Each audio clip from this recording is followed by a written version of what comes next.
Buenas tardes a todos, bienvenidos a esta reunión de trabajo del Instituto de Investigaciones de Historia del Derecho de Buenos Aires, hoy 17 de octubre de 2024. Mi nombre es Agustín Parise y es un placer dar la bienvenida a este evento. Este evento está siendo grabado, va a ser puesto en el canal de YouTube del Instituto y hoy tenemos el placer de contar con la presencia del doctor José Enciso Contreras, que nos va a acompañar durante la próxima hora y nos va a hablar sobre el derecho penal soviético en tiempos de los juicios de Moscú. Pero antes de darle el uso a la palabra, es de rigor una breve introducción sobre el orador. El doctor José Enciso Contreras es licenciado en Derecho por la Universidad Autónoma de Zacatecas, en México, y obtuvo el grado de doctor en Derecho por la Universidad de Alicante, en España. Actualmente se desempeña como titular de la Unidad de Estudios Históricos Jurídicos del Poder Judicial del Estado de Zacatecas. Es profesor jubilado de la Universidad Autónoma de Zacatecas y autor de varios libros, entre los que se encuentran, voy a mencionar, Zacatecas en el siglo XVI, Taxco en el siglo XVI, Cedulario de la Audiencia de Nueva Galicia, Cedulario de la Audiencia de Charcas, y llevó Pancho Villa a ver qué estaba pasando. Miembro del Instituto Internacional de Historia del Derecho Indiano, y su línea de investigación son historia de la minería y sus instituciones en las Indias, historia del libro y de las bibliotecas, paleografía y diplomática indianas, historia de la justicia e historia de la Revolución Mexicana. Es un placer tenerlo con nosotros acá en este ámbito donde nos reunimos a dialogar, a ver líneas de investigación y a compartir trabajo con gente que se está sumando de distintos rincones del globo. Doctor José Enciso Contreras, muchas gracias por acompañarnos hoy y le doy el uso a la palabra. Muy bien, muy buenas tardes a todos.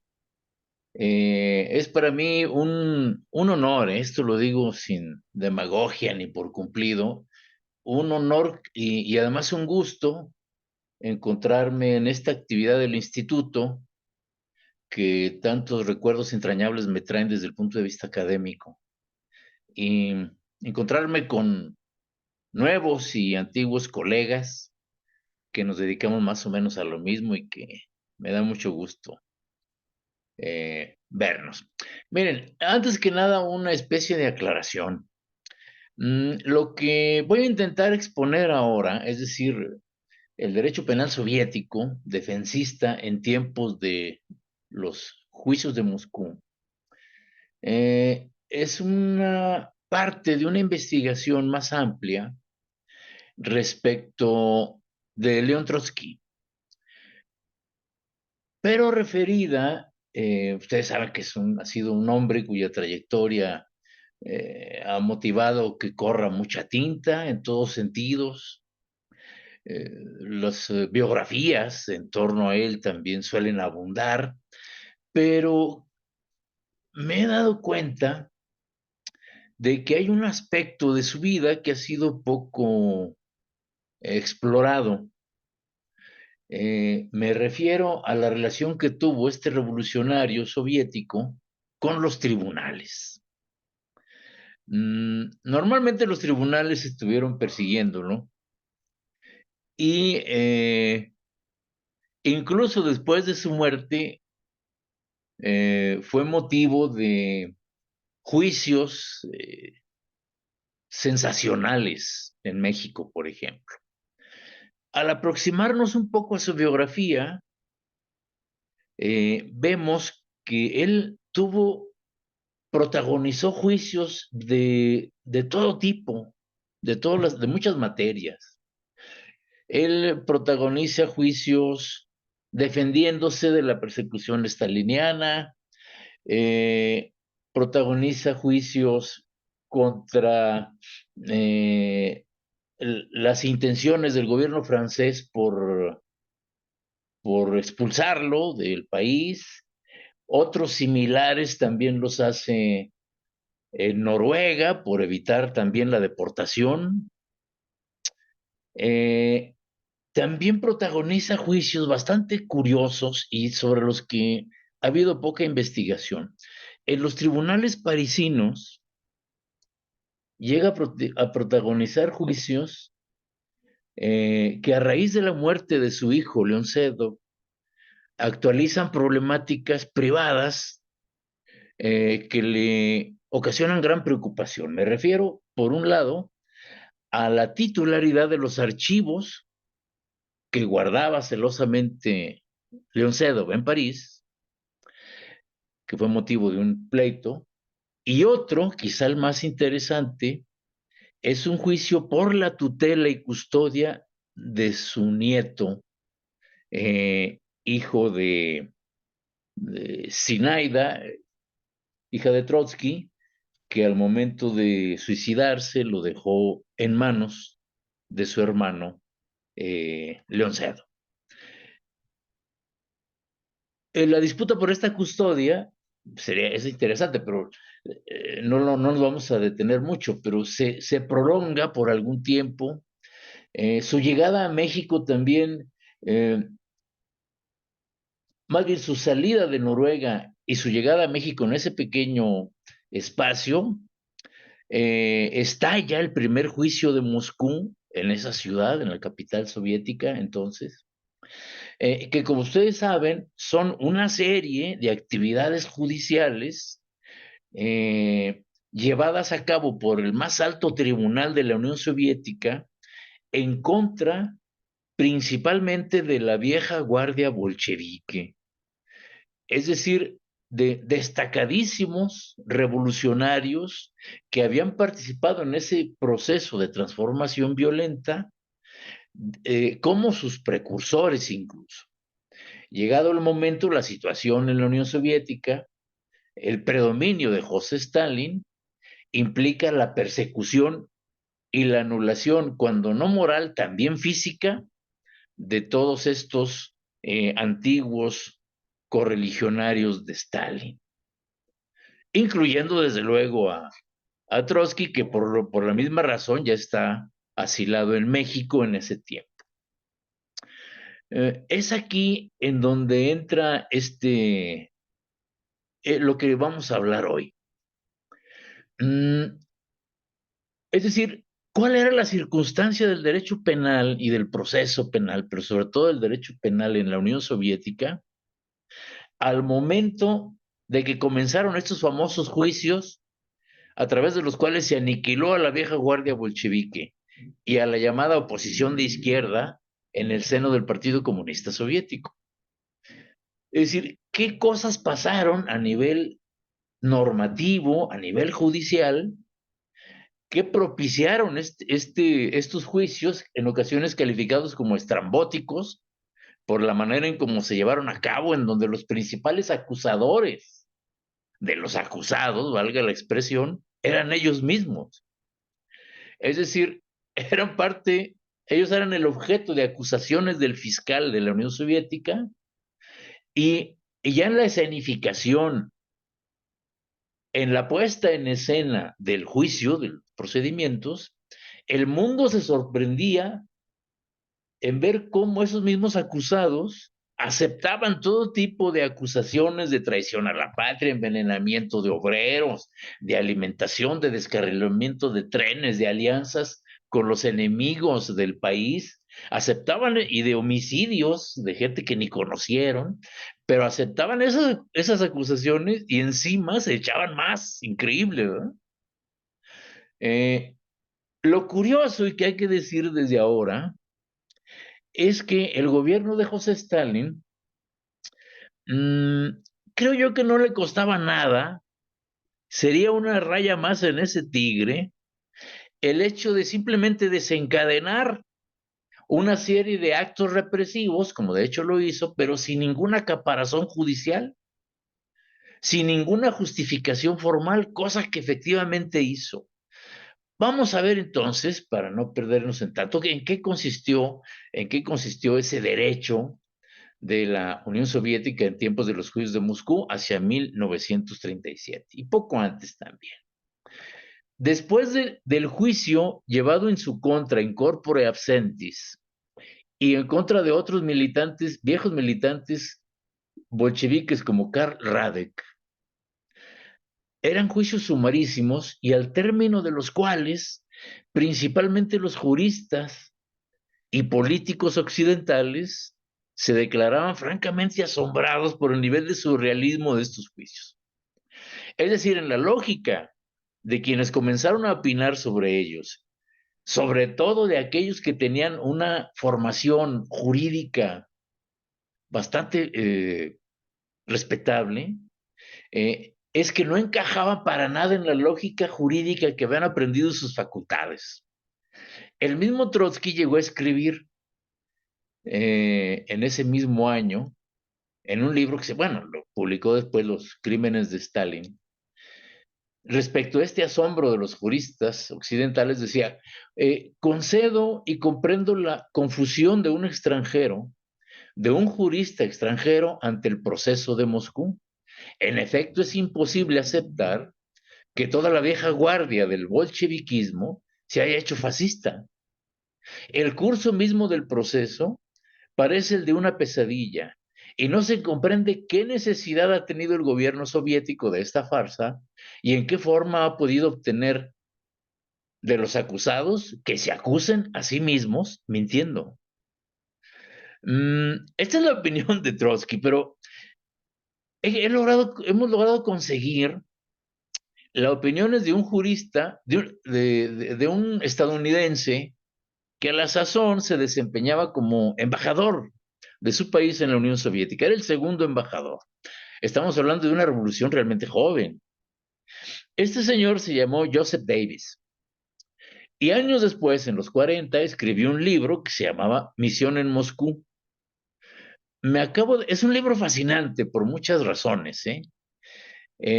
Para comenzar, es un hombre que llega a Moscú, a un país del que tiene apenas una referencia muy vaga, como yo dudo que Joseph Davis supiera más de Rusia de lo que sabía el estadounidense promedio de la época.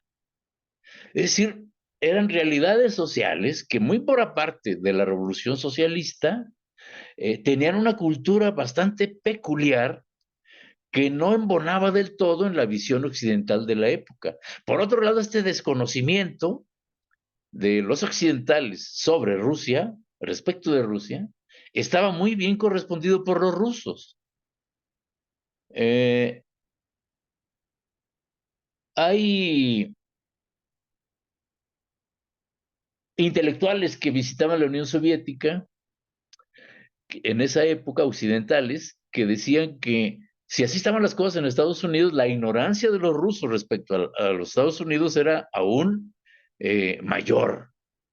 Pero bueno, eso hace más interesante este testimonio de Joseph Davis. Por cierto, ese libro se hizo película en Hollywood, me acabo de enterar, pero no lo he podido conseguir.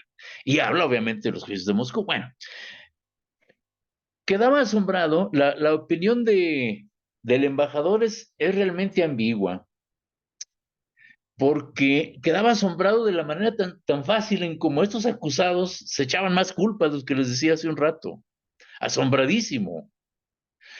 También quedó asombrado del poco trabajo que tuvo la fiscalía por la misma razón.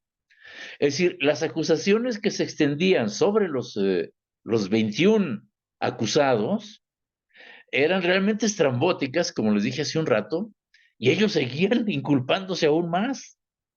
De tal manera que la opinión de Davis, que estuvo además como invitado y no se perdió ninguna sesión, ninguna audiencia del juicio, llegó a concluir que al tribunal no le quedó de otra, lógicamente hablando, más que condenarlos a muerte. Es decir, no hubo prácticamente defensa, no hubo, no observa Davis las garantías procesales que el derecho anglosajón otorga a los acusados para el debido proceso. Pues claro que no estaba precisamente en un tribunal estadounidense.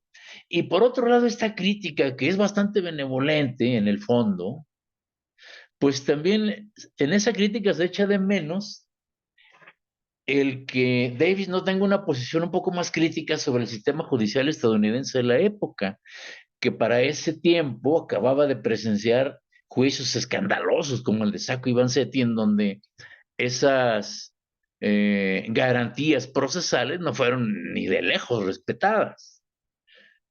Pero bueno, hay un párrafo en la obra de Davis que creo yo sintetiza su opinión. Dice, sin embargo, considerándolo objetivamente y basándome en mi experiencia en los procesos de diversos casos y en la aplicación de las pruebas de credibilidad que mi pasada práctica me permitía, porque era un litigante también, llegué a la renuente conclusión, se me hace muy curioso este término, renuente conclusión, de que el Estado había fundamentado su caso, por lo menos al grado de probar la existencia de un vasto complot y conspiración entre jefes políticos contra el gobierno soviético y, conforme a sus leyes, la de los crímenes expresados en la acusación.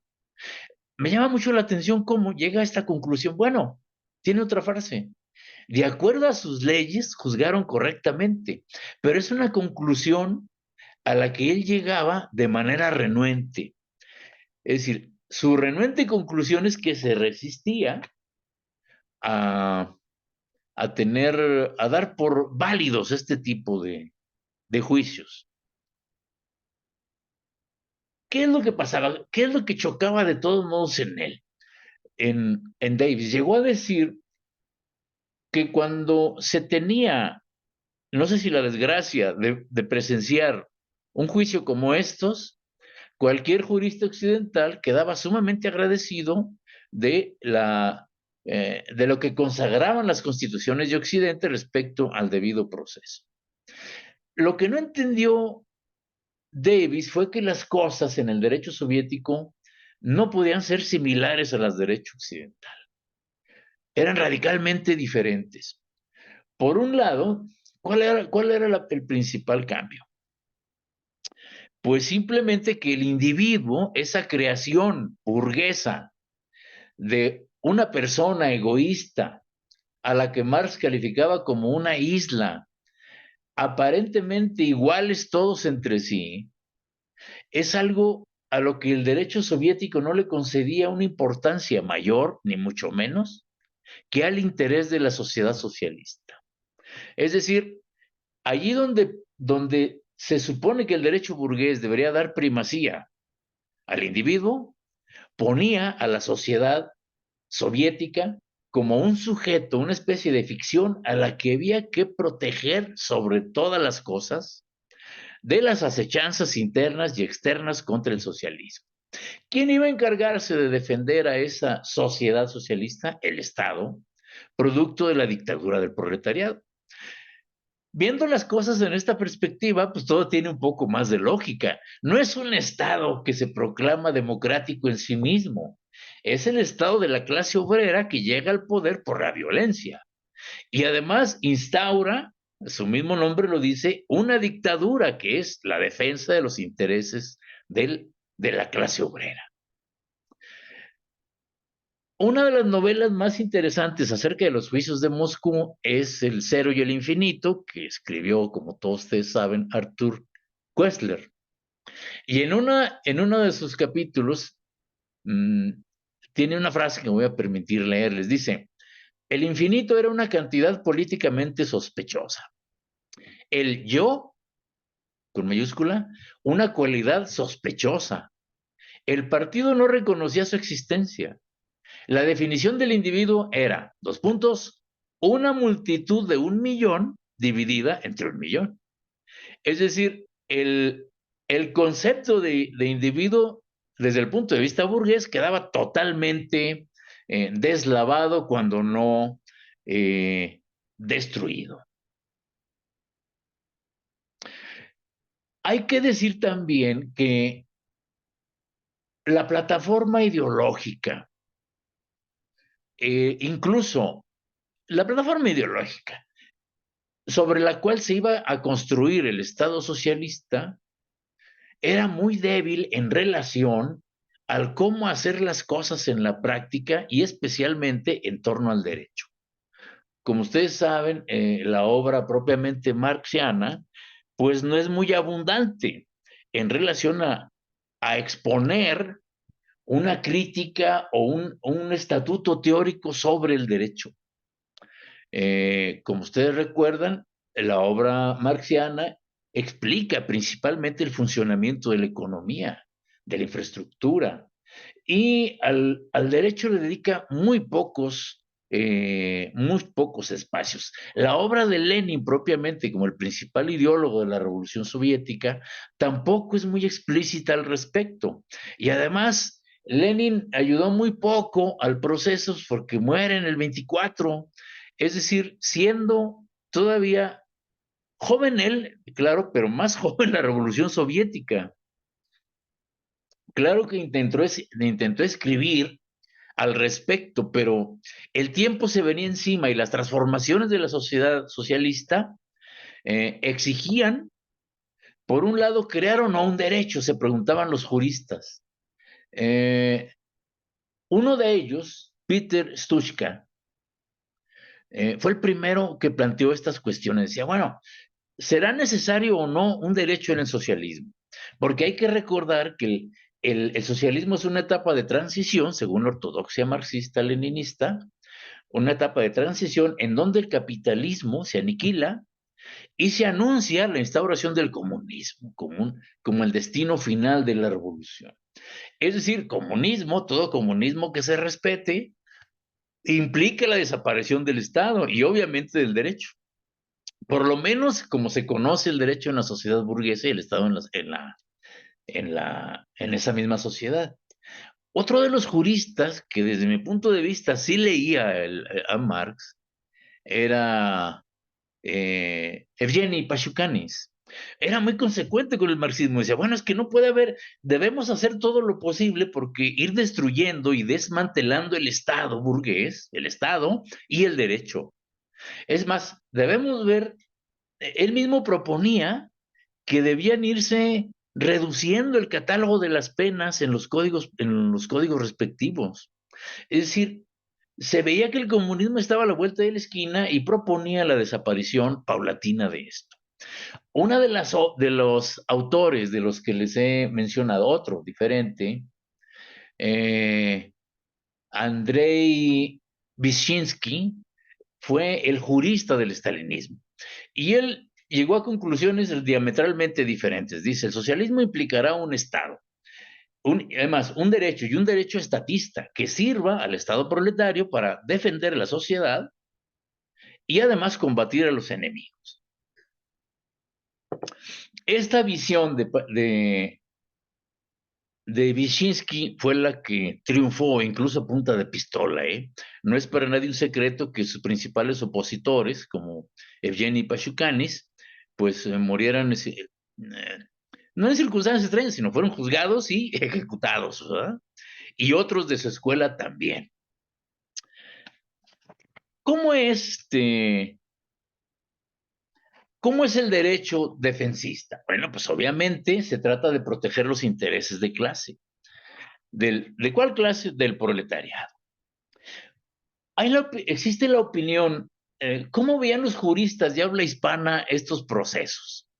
Mm, Fue para mí muy agradable descubrir que Jiménez de Azúa, eh, por cierto, un penalista español republicano y refugiado en la Argentina, por cierto, cuya obra que llevó a cabo en la Argentina fue monumental, creó una revista de las más influyentes. Él decía, comprendía el derecho soviético como resultado de las innovaciones penalistas del siglo XX. Dice, el derecho soviético, junto con el derecho alemán de Hitler, y el derecho italiano del fascismo son derechos autoritarios, pero los diferencia. Tenía cierta militancia de izquierda socialista, don Luis Jiménez de Azúa, y siempre trató de justificar lo que estaba pasando en la Unión Soviética y de condenar, desde luego, lo que pasaba en Alemania y en Italia. Para él, para Jiménez de Azúa, coincidía en esto con Wyszynski en de que se hacía necesario el derecho en el socialismo. Y además un derecho que efectivamente también defendiera a los trabajadores. Prueba de esta primera desorganización en torno al derecho socialista es la elaboración, creo yo que un poco errática, paulatina, del derecho penal soviético. Sin embargo, hacia 1934, estoy hablando a grandes rasgos porque ya me estoy pasando de tiempo, hacia 1934, el Código Penal de la República Socialista Federal de Rusia estrenaba un capítulo dedicado precisamente a la aplicación de este derecho penal defensista.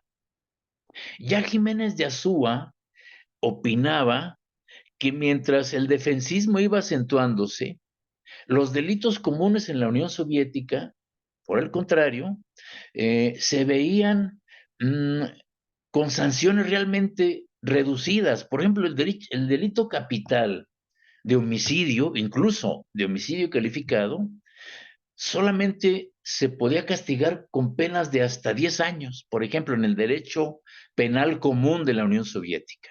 Con esto ya nos dice todo, porque a final de cuentas, la pena deja de ser concebida en estas alturas del socialismo como una retribución, alejándose así de lo que pasaba en el derecho del capitalismo. Esta retribución se cambia y la pena debe verse como una medida de defensa. El artículo 58 de este código de 1934 es célebre en este asunto, porque contiene, recomienda la aplicación del principio de analogía en el derecho penal, teorías peligrosistas y de relativización de principios como de fraternidad, porque que están en el derecho burgués, en cierto tipo de derecho penal occidental, porque se vale de la pena de muerte como un elemento fundamental. Todas estas ideas plasmadas en el derecho penal defensista no son estrictamente soviéticas. Me llama la atención cómo en los congresos penalistas de la época, donde hay juristas especializados de muchas partes del mundo, se llega a resolver, por ejemplo, en el Congreso de 1937 en París, que la analogía era recomendable en la persecución de conductas criminales. Igualmente el peligrosismo, que tampoco era un invento soviético, más bien italiano, donde estaba Lombroso y Garófalo, también son adaptadas al nuevo derecho soviético. La analogía conllevaba muchas otras cosas. Por ejemplo, el hecho de convertir en delitos conductas que no estaban expresamente normadas en el Código Penal. Un ejemplo muy interesante que me encontré. Un ingeniero, en 1920 más o menos, un ingeniero moscovita,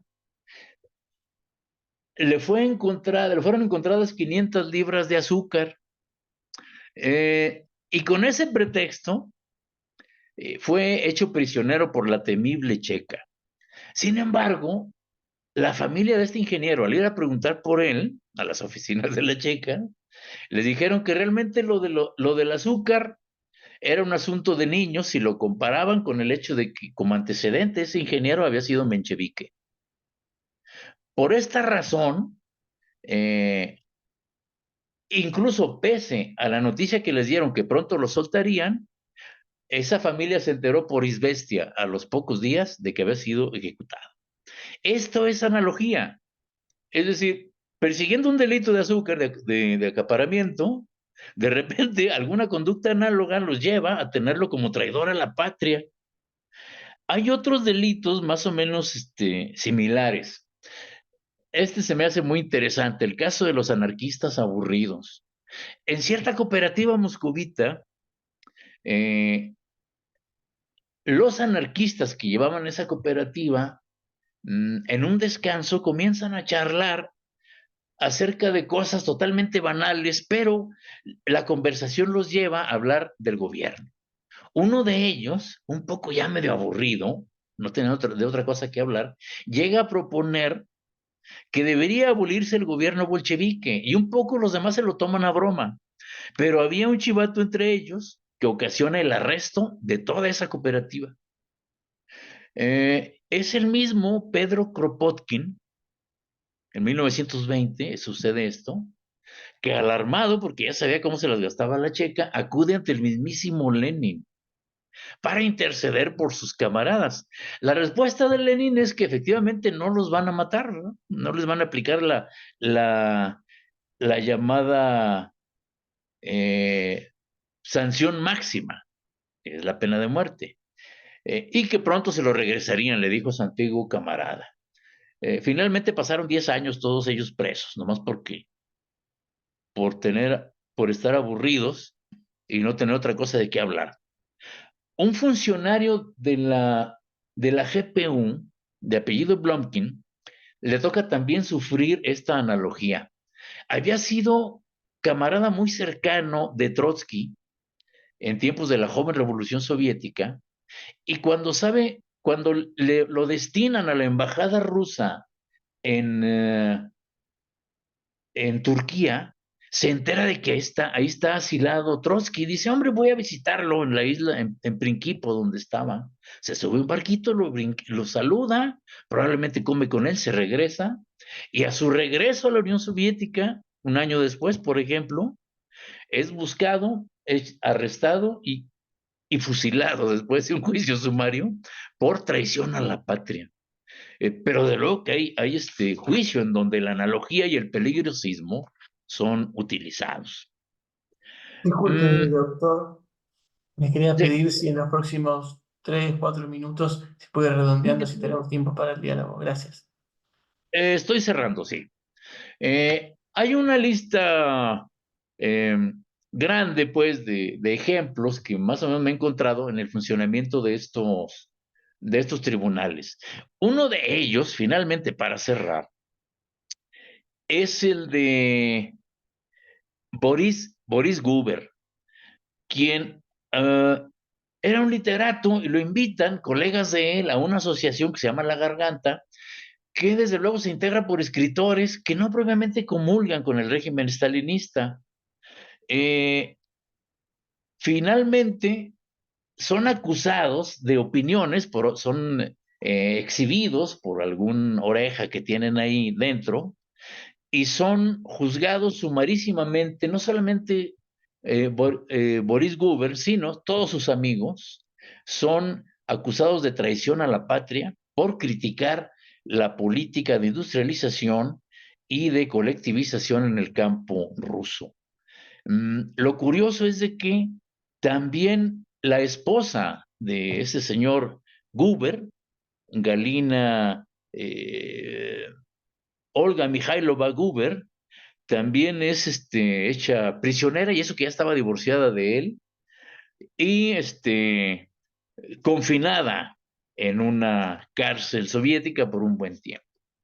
Pues bien, eso es más o menos lo que quise exponerles. A lo mejor me faltó un poco más de síntesis, pero en términos generales es lo que quería plantearles. Agradezco su atención. Muchísimas gracias, doctor José Enciso Contreras. Ahora vamos a pasar en los minutos que nos quedan 20 cómodos minutos para poder dialogar y veo que ya hay una mano, ya se hace levanta una mano de Leandro. Leandro, adelante, por favor. Bueno, gracias, doctor Contreras, por la charla. Lo felicito. Le quería hacer una consulta.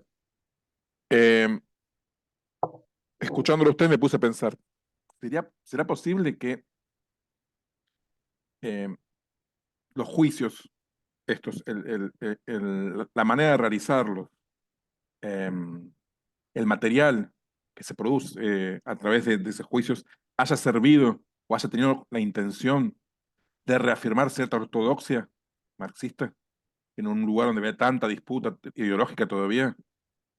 Como lograr juzgar ciertas heterodoxias y reafirmar una heterodoxia stalinista. No sé si logro hacerme entender. Sí, más o menos. Sí es una cuestión de ortodoxias esto. Pero la ortodoxia marxista, me doy cuenta, sobre todo en la década de los 20 y 30, es una ortodoxia que está en disputa. Por ortodoxia entendería yo en esta época a los juristas que efectivamente conocen la obra marxiana, es decir, la obra escrita por Marx. Conocen el Capital, conocen las derivaciones lógicas que esa obra monumental implica en materia de política y de derecho. Ese es Pachucanes. Desde mi punto de vista muy riguroso, dice, bueno, pues vamos, en la ortodoxia marxista es la desaparición del Estado y el derecho, mientras antes lo logremos mejor, ¿verdad? A ver, leyendo a Pachucanis y a otros juristas de la época, tengo la intención de que ellos veían la llegada del comunismo en un mes o en dos, ¿verdad? Y si no, había que acelerar las condiciones según la ortodoxia marxista para que llegara. Los otros juristas, especialmente Wyszynski, Stuczka, comenzaron a darse cuenta de que no, que el tramo hacia el comunismo, esto era otra ortodoxia leninista, decían ellos, era el uso del derecho para la construcción del socialismo. Y es un derecho estatista de nuevo tipo que privilegia los intereses de la sociedad sobre los del individuo. Llegan a proponer en esta ortodoxia, Stushka lo dice, es que nuestros tribunales no van a ser tribunales como los burgueses, ni siquiera tenemos por qué estar basados en la ley. El juez debe juzgar de acuerdo a su conciencia revolucionaria. Caray, eso también era ortodoxia, digamos, leninista. El problema es quién iba a decir quiénes eran los enemigos del pueblo y de acuerdo a la conciencia revolucionaria de quién, ¿verdad? Eh, este pleito por las ortodoxias finalmente se instauró hacia la década de 1934, en donde ya la ortodoxia estalinista, esta otra ortodoxia estaba totalmente instaurada.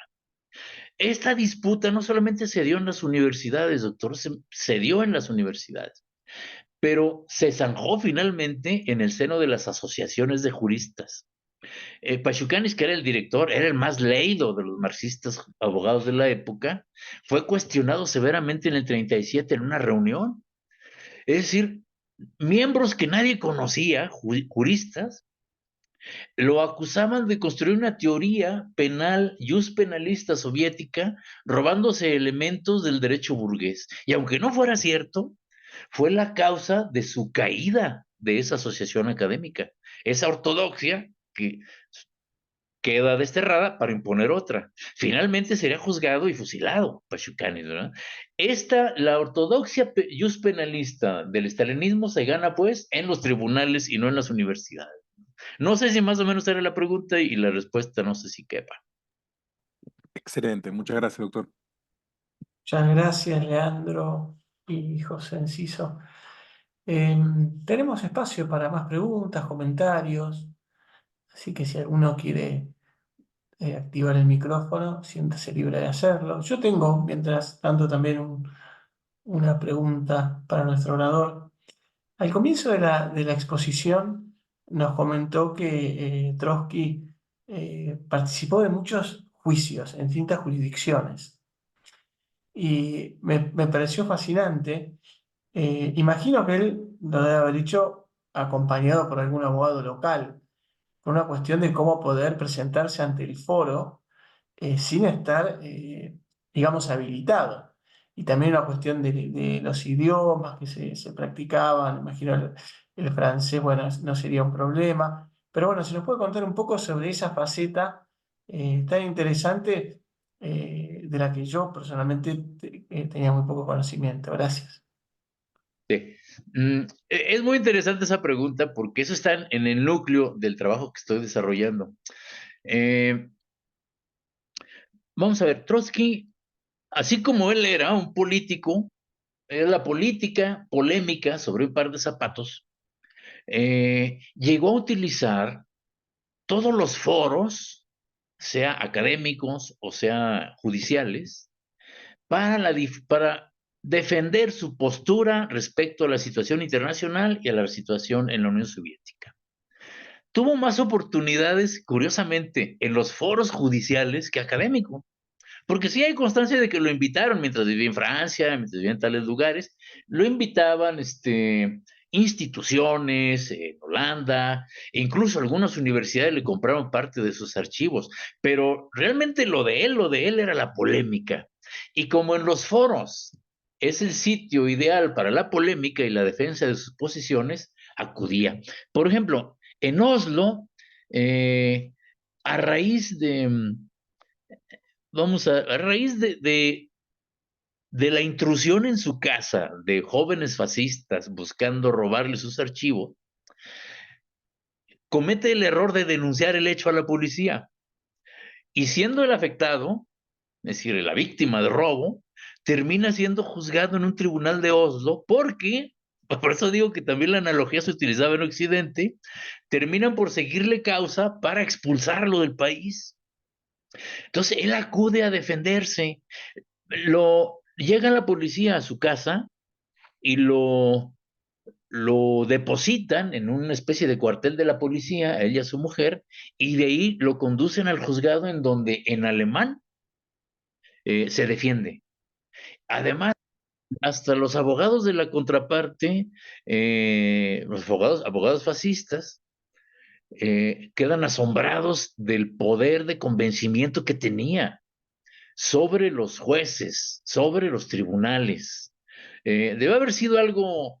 Trotsky mismo en alguno de sus libros describe su comparecencia y hace con el uso de traductores, se hace entender muy bien y logra que el mundo se fije otra vez en Trotsky, es lo que iba a hacer. Ya en México, por ejemplo, organiza el llamado el contraproceso, es decir, ya en Coyoacán, y para combatir los juicios de Moscú, organiza un contraproceso al que no es un, no es un proceso judicial en estricto sentido, sino un tribunal moral, pero se lleva a cabo de acuerdo a las reglas del derecho anglosajón. Quienes son el tribunal en esta ocasión son liberales o marxistas o socialistas, por él invitado por las asociaciones trotskistas, en donde expone, esta vez en inglés, expone su caso librándose de las acusaciones que le ha hecho el estalinismo. Todas las versiones que hay sobre este contraproceso en Coyoacán, en el 37 también, eh, explican cómo el inglés no era lo suyo, pues. Podía hablar muy bien el ruso, desde luego, el francés, el alemán, no se diga, pero pese a que en ocasiones decía frases que resultaban en cómicas, que no decían lo que él quería decir para defenderse, lo hizo muy bien, ¿verdad? Eh, Es decir, era un polemista destacado y no iba a desaprovechar. Parecía en ciertos momentos que él mismo impulsaba los juicios y los procesos en su contra para obtener los reflectores y las plataformas de propaganda que siempre buscó. Es un uso muy inteligente del derecho y del juicio. Muchas gracias, porque también nos cuenta un poco sobre la personalidad y las herramientas que cada personalidad explota y hace el uso lo más posible. En el caso de Trotsky, efectivamente. Veo que está la mano de Felipe, es la mano virtual de Felipe. Adelante, Felipe, gracias. Muchas gracias, Agustín. Pepe, una pregunta cortita. Y por lo que has estudiado, ¿qué, qué eco tuvieron estos juicios en la Unión Soviética de las décadas posteriores? ¿Pasó algo después o nada?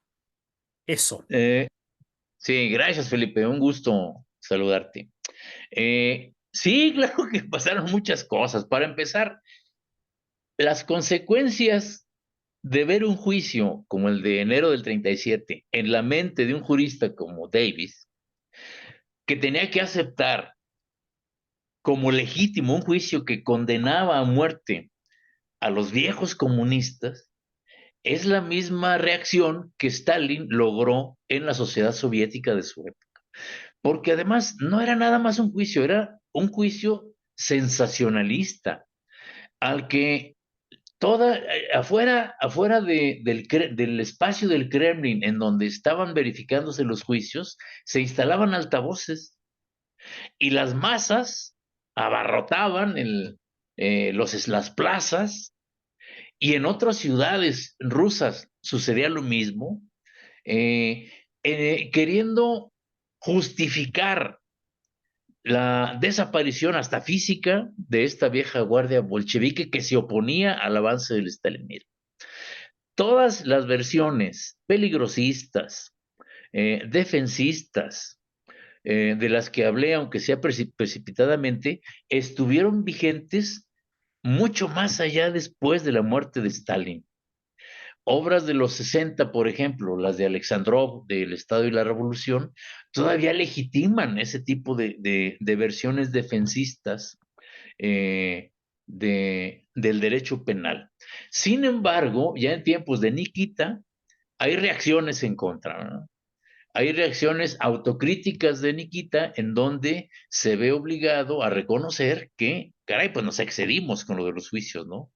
Pero nunca, si bien se rehabilitan personalidades que fueron condenadas y muertas en la época, Serebriaco, por ejemplo, Lunacharsky, todos ellos, son reivindicadas por el Estado soviético. Trotsky nunca, jamás. A final de cuentas, ya para tiempos de la Guerra Fría, las cosas, no, no es que se reblandecieran, se tonificaron un poco, pero fueron los principios que acompañaron al socialismo hasta su desaparición. Mm.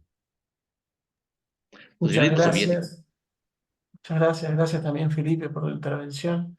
Tenemos unos minutos más y mientras que miro la sala virtual, aprovecho, porque esa es una de las ventajas que tenemos cuando hacemos moderador. Ah, me ganó de mano Leandro. Adelante, Leandro.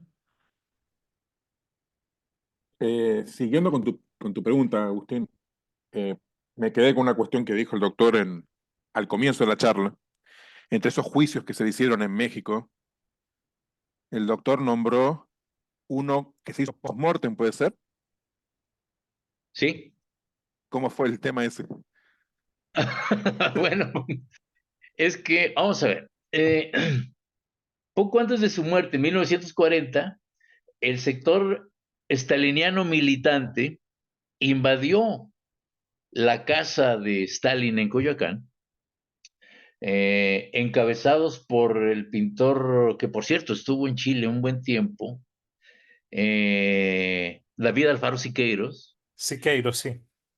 Siqueiros, asesinaron parte de la, nulificaron la Guardia Mexicana que estaba en el exterior, de Policía Mexicana, y dentro de la casa mataron y secuestraron a guardias trotskistas estadounidenses que protegían al viejo, le decían ellos. Ametrallaron la casa y se salvaron de milagro. Incluso el nieto, Sebastián Volkov, cuya custodia fue peleada en París, recibió algunas esquirlas. Este hecho de agresión terrorista fue perseguido y juzgado por la justicia mexicana y condenaron a ¿cómo se llama? A Siqueiros a una pena que, pues desde el punto de vista de todo el mundo en esa época fue bastante benigna, eh, por intento de homicidio. Estuvo en Lecumberri, la principal cárcel de la nación en esa época, pero con muchas ventajas porque al parecer lo encontraban en bares y en tugurios en donde solían haber reuniones de los artistas y iba a dormir a la cárcel. Es decir, ese juicio, en ese participa Trotsky alegando como parte civil coadyuvante con el Ministerio Público. Y el juicio mortis causa, pues es obviamente su asesinato, en donde eh, Ramón Mercader, pues es efectivamente capturado el mismo día del homicidio de Trotsky, quien muere al día siguiente por la mañana, y se inicia uno de los juicios más interesantes del siglo XX. Interesantes no solamente por la víctima del homicidio, sino también por la personalidad del, del homicida y especialmente por la gran conmoción que la sociedad mexicana llevó en esa época. Entonces también es digno de verse ese juicio, que si bien ya no estaba vivo, en él se vierten posiciones interesantísimas desde el punto de vista judicial. Habrá que ver también de que en todos estos juicios de Coyoacán, estamos hablando de Carrancay Trujillo, Raúl Carrancay Trujillo, que era juez del pueblo de Coyoacán siendo joven. Él había estudiado un doctorado en la Complutense, fíjense nomás, y regresa a México y le toca llevar estos juicios. Es un hombre que habla francés, que tiene una lectura de los clásicos del derecho, y su versión, su comportamiento en el juicio también es digno de todo estudio, ¿no? Sí, a eso me refería. Muchas gracias a ambos. Y yo mi pregunta no la voy a hacer y voy a leer un comentario, pregunta que hay en el chat y con eso vamos a cerrar. Bueno, luego de la reacción del orador. Pregunta, un colega dice, ¿es cierto que la eliminación... Segundo, justo se corrió. ¿Es cierto que la eliminación de Bujarin en el juicio de Moscú se debió por ser considerado más peligroso que el propio Trotsky, dado por su pragmatismo? Es un comentario de Enzo Ezequiel Rodríguez. Bueno, sí, miren, hay que ver que Bukharin tenía otro gran problema diferente a Trotsky, aparte de que era un individuo muy carismático. Aquí vemos el peligrosismo también desde cierta perspectiva. Era un hombre carismático que le caía bien a las masas, pues a veces Trotsky no podía lograr esto. Era un hombre que podía chocar incluso con las masas, era bastante arrogante en ciertas cosas. Eso desde el punto de vista personal. En el caso de Bukharin era diferente y además tenía otro problema, que estaba en la Unión Soviética y que fue fácil presa para la justicia de esta época. Y yo creo que sí, por ahí va la cosa. Era un individuo sumamente peligroso para el régimen de Stalin. Bueno, muchas gracias. Estamos sobre la hora. No quiero dejar de llamar la atención a nuestro orador de los mensajes que le están mandando en el chat. Son mensajes de afecto. Les agradezco a todos por sumarse a esta reunión de trabajo que se organizan en el Instituto de Investigación e Historia del Derecho. Y para cerrar, me gustaría darle nuevamente el uso de la palabra a nuestro orador para algunas palabras de cierre, si le parece bien. Es decir, Aquí, usted. A usted, doctor, si quiere usar unas palabras para darle cierre al acto. pues no, simplemente que para cerrar con una frase clásica, esta historia continuará y espero, no son temas muy taquilleros, hay que decirlo, ¿eh? Para las instituciones educativas no son cosas que les afecten. Probablemente por el lado de los juicios mexicanos se encuentre algún apoyo para esto, porque el proyecto va avanzado y siento que son cosas que son parte de la historia del derecho mexicano y que deben ser estudiadas a la luz del gran número de documentos que se han traducido y publicado permanentemente. Todavía hay gente estudiando esto y espero lleguemos a conclusiones más sólidas. Muchas gracias. Esa era exactamente mi pregunta, así que me agrada que usted la haya abordado de forma espontánea. Muchas gracias a todos y será hasta nuestra próxima reunión. Gracias.